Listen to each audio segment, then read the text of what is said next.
십자가를 향하는 길.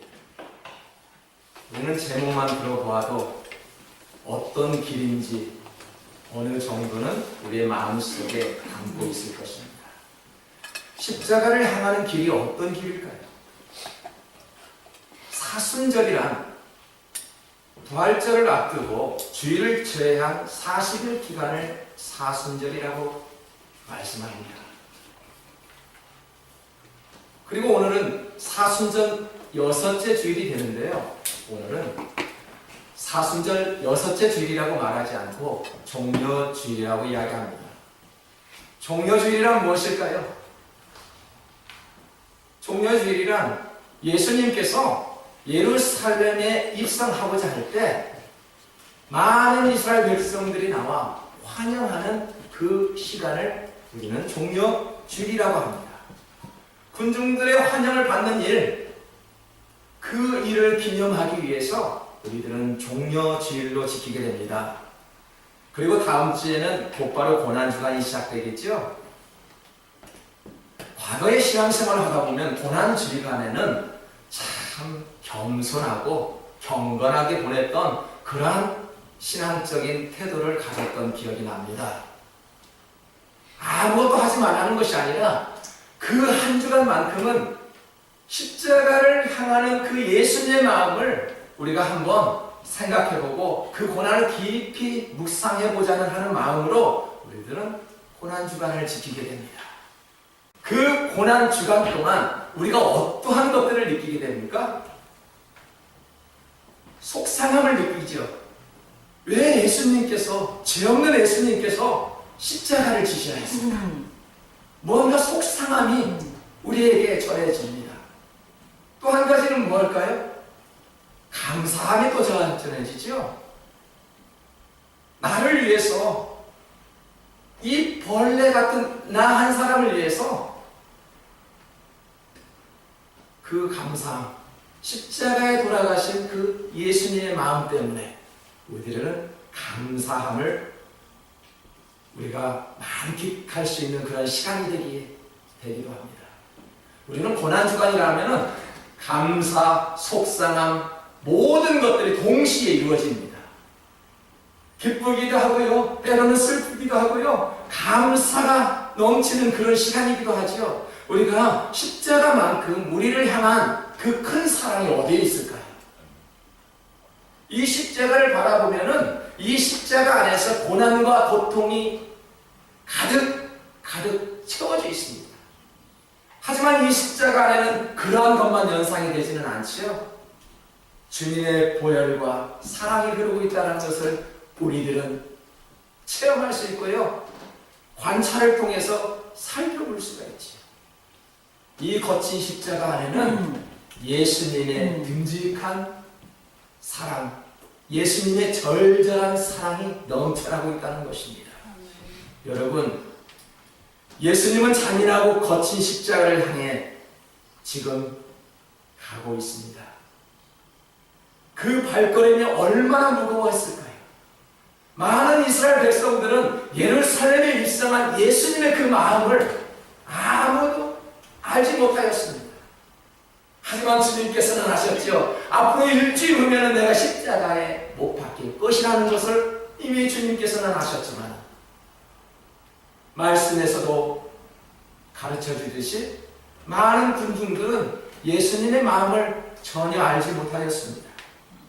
오늘날 종려주일이 주는 교훈이 무엇인지 깨달아야 합니다. 왜 종려주일로 지켜야 하는지 알아야 합니다. 왜 사순절 6째 주일이라고 말하지 않고 왜 특별히 종려주일로 지켜야 하는지 우리가 깨달아야 합니다. 예루살렘에 여러 차례 기도하러 올라가셨을 터인데 주님께서 한두 번 올라가신 그 길이 아니었을 템에도 불구하고 특별히 환영하는 이유가 어디에 있을까요? 갈라디아서 1장 4절에서 이렇게 말씀합니다. 그리스도께서 하나님 곧 우리 아버지의 뜻을 따라 이 악한 세대에서 우리를 건지시려고 우리 죄를 대속하기 위하여 자기 몸을 주셨다. 그렇게 이야기합니다. 아주 굉장히 단순한 한 문장이지만은 이 속에서 예수님의 사랑을 우리가 발견할 수 있어야 되겠죠. 우리의 죄를 위하여 자기 몸을 주셨대요. 생각해 보세요. 많은 사람을 다 버리고요, 나 혼자 살겠다고 뛰어나왔던 선장의 모습, 우리들은 기억할 것입니다. 그 배가 바닷속에 깊이 몇 년 동안 수장되었다가 이제는 육지로 올라왔습니다. 많은 사람들이 희생을 당했지요. 자기 목숨 하나를 건지려고요. 하지만 예수님의 마음을 보십시오. 예루살렘에 가신 이유는 우리 주님께서 무언가 이익을 찾고자, 무언가 재물을 취하고자 예루살렘에 입성한 것이 아닙니다. 무언가 성공하기 위해서 예루살렘에 입성한 것이 아닙니다. 고난과 죽음을 맞이하러 가신 것입니다. 이 시간 우리를 위해 희생하신 예수님의 십자가 사랑으로 한번 깊이 들어가시기를 주님의 이름으로 축복합니다. 어느 청년에게 이렇게 물었습니다. 당신이 생각하는 예수님은 어떤 분이시냐고. 여러분이 생각하는 예수님을 한마디로 대답한다면 뭐라고 대답하실까요? 예수님이 누구신가요? 물었더니 내가 기도하면은 다 들어주시는 우리 예수님입니다 라고 어느 청년은 이야기했습니다. 똑같은 질문을 다른 청년에게 질문하였습니다. 당신이 생각하는 예수님은 어떤 분이십니까? 라고 물었더니 그 청년은 이렇게 대답하였습니다. 나의 주, 나의 하나님이시요 나의 주님 되십니다 라고 이야기했습니다. 첫 번째 대답이 틀린 대답은 아니지요. 우리가 기도하면 다 들어주시는 분이지요. 맞는 말씀입니다. 그런데요, 우리가 예수를 믿는 이유를 한번 생각해 보시기 바랍니다. 왜 예수를 믿습니까? 왜 기도하십니까? 다 들어주는 하인과 같은 예수님, 우리는 그러지 않나요? 내가 기도하면 다 들어준대요. 좋은 학교에 들어갈 수 있도록 수험생 부모님들은 그렇게 했다고 기도한대요. 나를 위해서 기도하죠. 나를 위해서 뭔가 달라고 기도하죠. 그러한 예수님.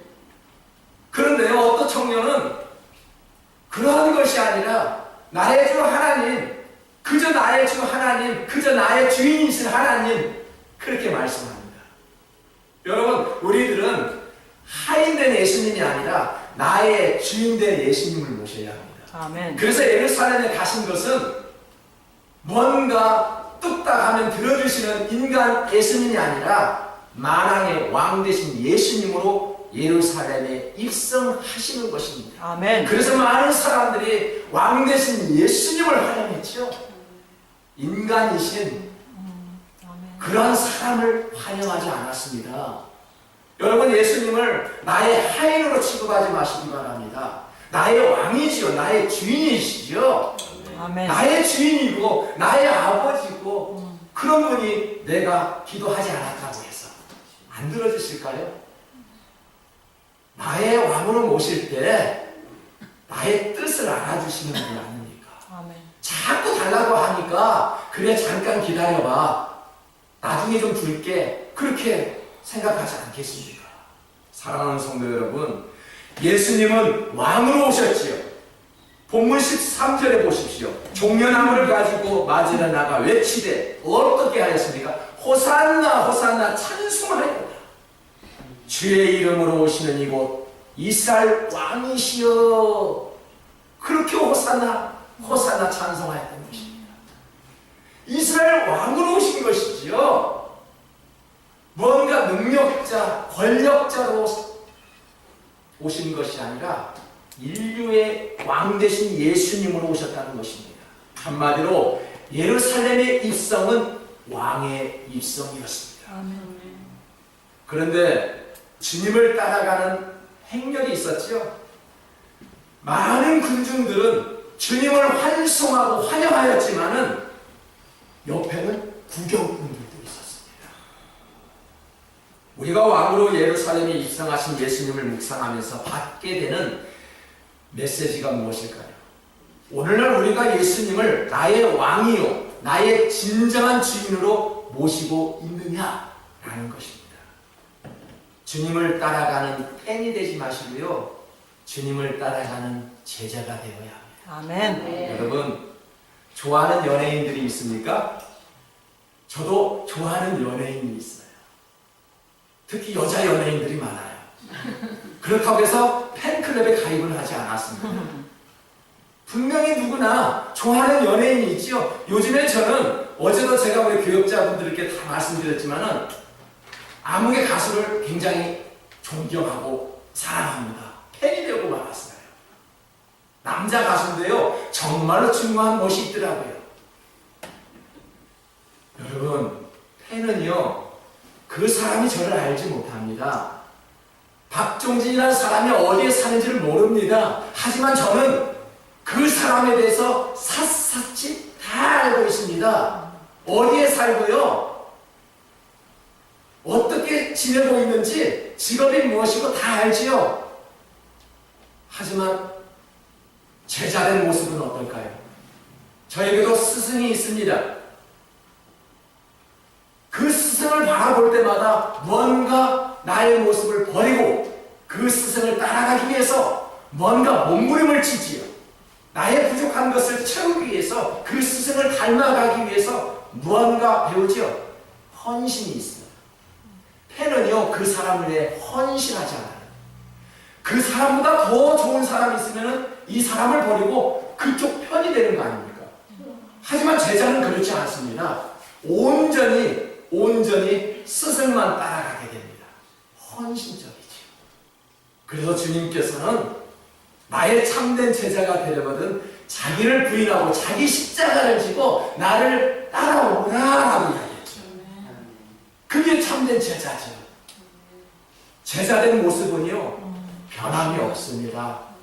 따라가기 때문에, 그 사람과 소통이 되기 때문에 헌신할 수 있는 마음이 있지만은, 팬은 헌신이 없는 것입니다. 주님은요, 팬을 원하지 않습니다. 나의 제자를 원하지요. 소수일지라도 자기의 모든 것들을 버리고 자기 십자가를 지고 따라오는 그러한 열광적인 팬이 아니라 참된 제자를 원하신다는 것입니다. 주님은 그런 제자를 원하시고 주님 안에 거하는 사람들을 좋아합니다. 요한복음 15장 7절에 보니까 너희가 내 안에 거하고 내 말이 너희 안에 거하면 무엇이든지 원하는 대로 구하라, 그리하면 이루어리라. 아멘. 달라고 해서 주는 것이 아니죠. 내 안에 머물고 있는 자가 구할 때 바로 주신다고 말씀하는 그러한 하나님의 말씀입니다. 그저 주님은 하인이, 내 하인이 기도하면 다 주실 거지? 그러한 예수님이 아니시라 내 안에 거하는 그런 사람에게 무엇이든지 원하면 내가 주시리라, 그렇게 말씀합니다. 주님은 그런 열광적인 팬을 원하시는 것이 아니라 소수일지라도 주님 안에 거하는 자를 지금도 찾고 계시죠. 예수님을 왕으로 모신다는 것은 그분의 주권을 겸손하게 인정하는 것입니다. 내 인생의 주인이 내가 아니라 당신입니다. 나의 모든 짓고 사는 문제는 내가 아니라 당신입니다. 나의 모든 것들은 내 것이 아니라 주인 것입니다 라고 인정하는 것이지요. 그런 사람들에게 마음의 평강이 오겠죠. 어떤 사람의 마음의 평강이 올까요? 늘 하는 말씀입니다. 많이 가졌다고, 큰 집을 가졌다고, 좋은 차를 탄다고 내 마음이 평안하다. 절대 평안할 수 없지요. 샅샅이 그 사람들을 관찰하면은 평안 없고요, 근심과 걱정밖에 없는 것입니다. 하나님께서 원하시는 그 평화, 분명히 주님께서는 인간의 왕이 아니라 만왕의 왕으로 오셔서 인간들에게 평화를 주시기 오셨지요. 누가복음 2장 14절에 보니까 지극히 높은 곳에서는 하나님께 영광이요 땅에서는 하나님이 기뻐하시는 사람들 중에 평안하다 하니라. 예수님은 십자가에서 우리의 모든 죄를 감당하심으로 그를 믿는 모든 사람을 사망에서 죽음으로 건져주셨습니다. 장대에 달린 노뱀을 바라보는 자는 가지고 있는 질병이 낫겠다라고 구약에서 말씀하셨죠. 십자가를 바라보는 모든 현대인들은 모든 근심과 죽음에서 사망으로 건져주시겠다는 것이 하나님의 약속이지요. 이 안에는 죄의 보혈이 흐르고요, 아버지 하나님의 사랑으로 우리의 모든 것들을 덮을 수 있는 능력이 있기 때문에 십자가를 바라보라고 합니다. 십자가를 바라보는 자만이 평강을 얻을 수 있다라고 말씀을 합니다. 예수님을 모르는 사람들은 이런 기쁨을 알 수가 없지요. 사람들은 돈 때문에, 물질 때문에, 명예 때문에 울고 웃습니다. 그 많은 것 때문에 마음 아파하지요. 인생의 주인이 예수님이 아니라 돈과 명예와 권력이 주인이 되어서 마음속으로 예수님을 모실 여유가 없습니다. 그런 형편이 되지 않아요. 그래서 저는 가장 많이 기도할 수 있는 대목이 딱 한 가지입니다. 예수님을 잘 섬길 수 있는 환경열을 달라고. 그렇잖아요. 환경열을 달라고. 몸이 아프면 주님을 섬길 수 없지요. 또 물질이 부족해도요, 주님을 섬길 수 없다는 거 아시나요? 그래서 건강의 복도, 물질의 복도 받는 것이 크리스천입니다. 그게 크리스천이야죠. 크리스천은 항상 가난하게만 사는 것이 아니죠.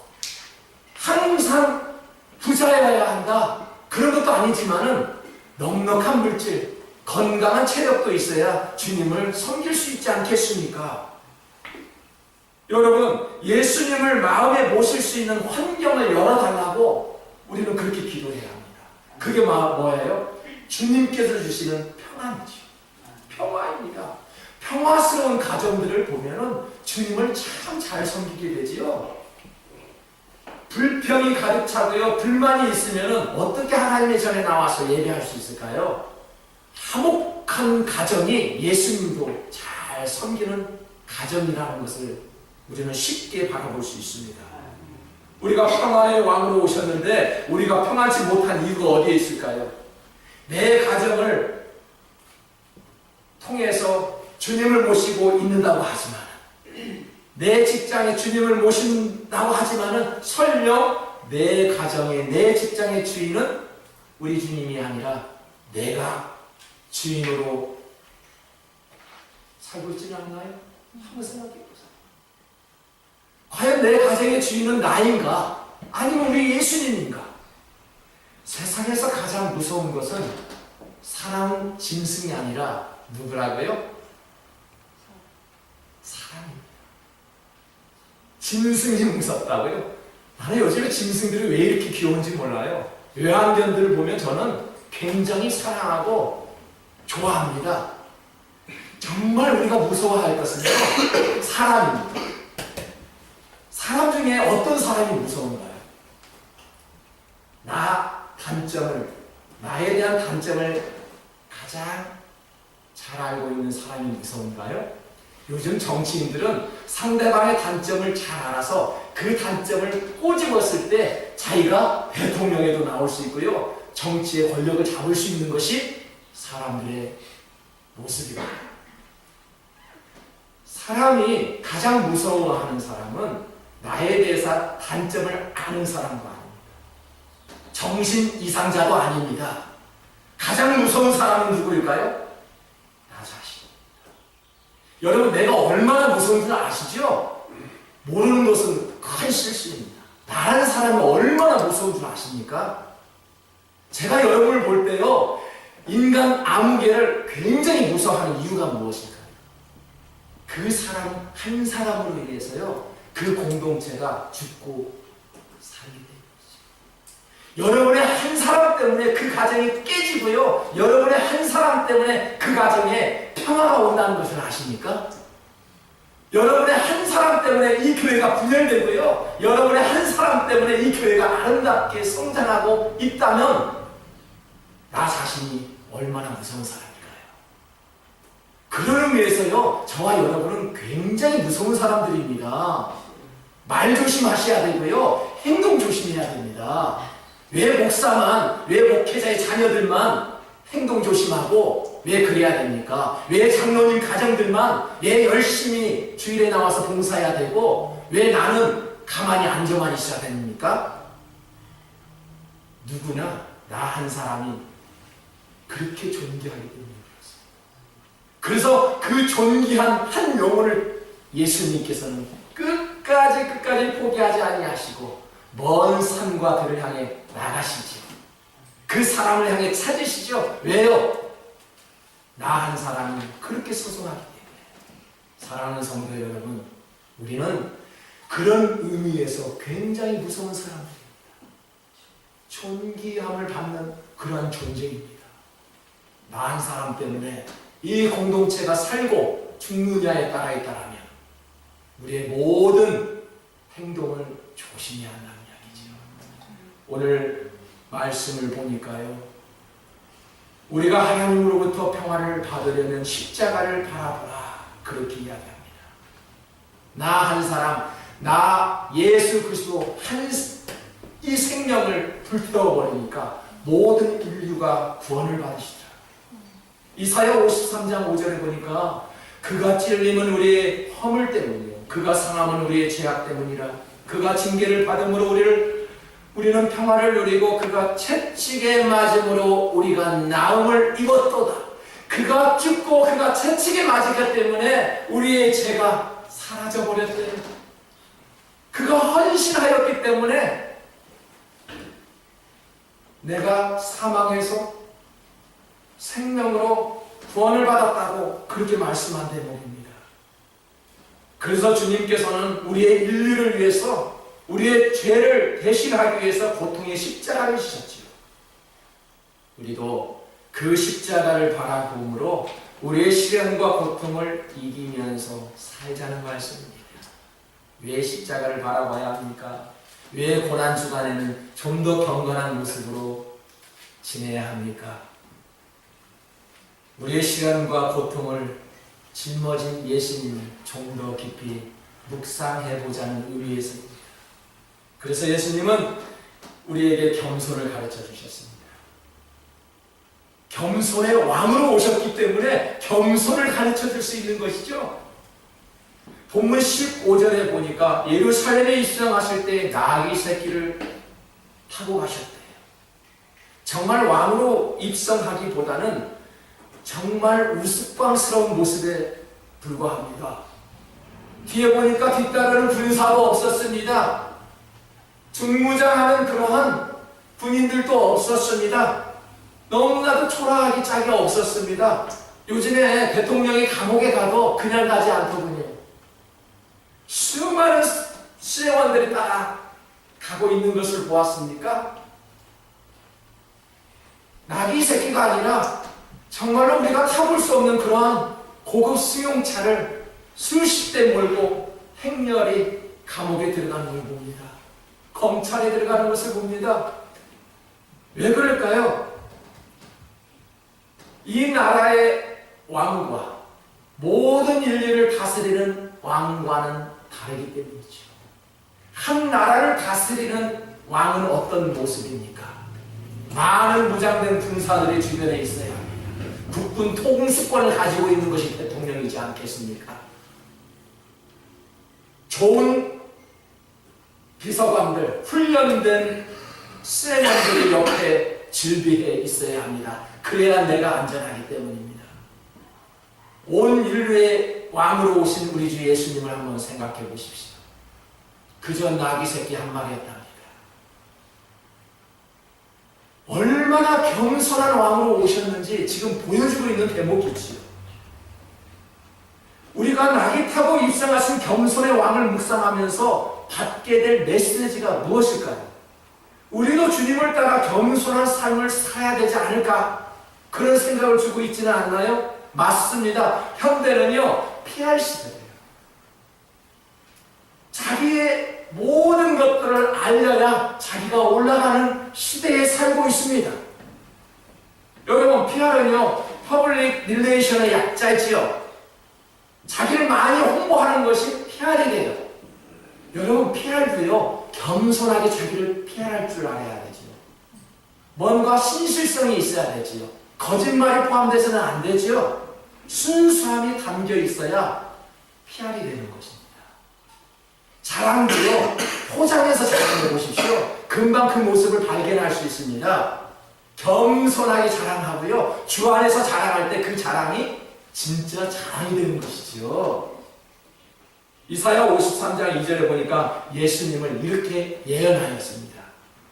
다 같이 읽겠습니다. 그는 주 앞에서 자라나기를 연한 심 같고 마른 땅에서 나온 뿌리 같아서 고운 모양도 없고 풍채도 없은즉 우리가 보기에 흠모할 만한 아름다운 것이 없도다. 예수님의 모습입니다. 예수님은 이렇게 자랑하셨어요. 제가 한번 자랑해 볼까요? 저를 한번 자랑해 볼게요. 저에게 건강한 모습은 누구보다도 못지 않습니다. 키도 크고요. 어느 곳에 가든지 담대하고요. 용기 있는 사람입니다.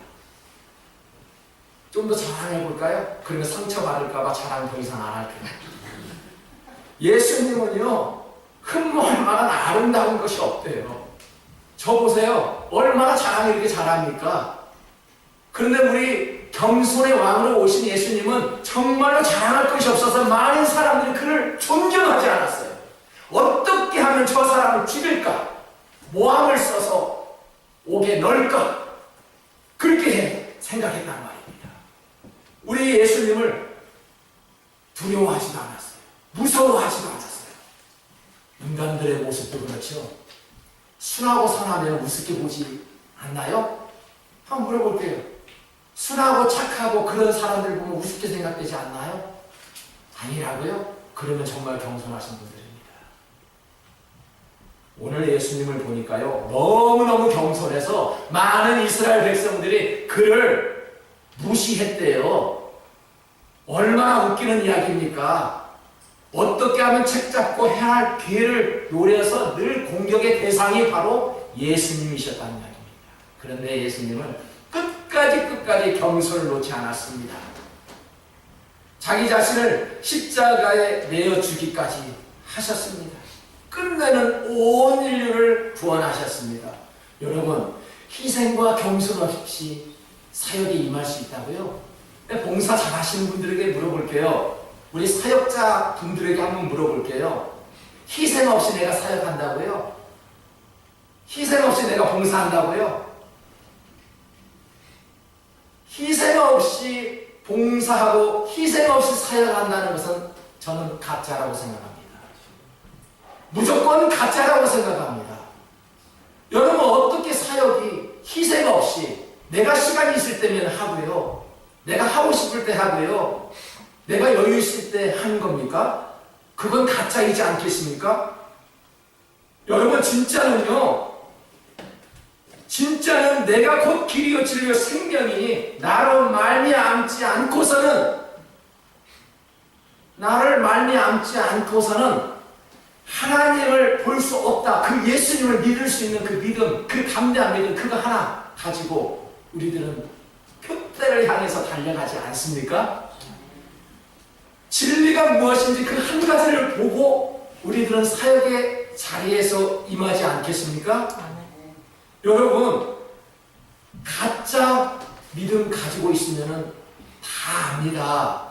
사람들도 알고요. 우리 예수님께서는 분명히 압니다. 참된 제자가 아니라고 말씀합니다. 우리의 연약한 눈을 가지고 있는데도 불구하고 가짜인지 진짜인지를 판단할 수 있듯이 우리 주 예수님께서 바라보실 때 가짜 성도가 되어서는 아니 된다는 것입니다. 정말로 진짜 성공하려면 우리를 구원하신 그 십자가만을 바라보며 하나님께서 그 주신 자리를 지킬 줄 아는 그런 성도된 자, 그게 진짜 성공하는 자세 아닐까요? 사랑하는 성도 여러분, 십자가를 바라보는 거 어렵죠? 누구나 다 믿음이 없어도 받아보는 것이 십자가이지요. 그러나 정말로 우리가 사역자된 마음으로 십자가를 바라본다라면요, 이 십자가 안에는 고난과 슬픔만이 아닙니다. 이 안에는 듬직한 예수님의 사랑과 절절한 사랑이 담겨 있는 것입니다. 그 사랑 때문에 우리는 십자가를 바라보는 것이 아니겠습니까? 너무나도 가야 할 길이 멀고요, 너무나도 거친 십자가를 짊어지기에 힘들다고 생각하십니까? 그래도 가야 할 길이 있다라면은 영광의 길은 십자가의 길입니다. 그 길만이 부활이요 생명이니 나를 믿는 자는 죽어도 살겠고 무릇 살아서 나를 믿는 자는 영원히 죽지 아니하리라 라고 말씀하셨습니다. 아멘. 그러한 믿음으로 다음 주 부활의 기쁨을 마음껏 누리고 맞이할 수 있는 우리 성도님들, 우리 성도들의 가정 되시기를 주님의 이름으로 축복합니다. 아멘.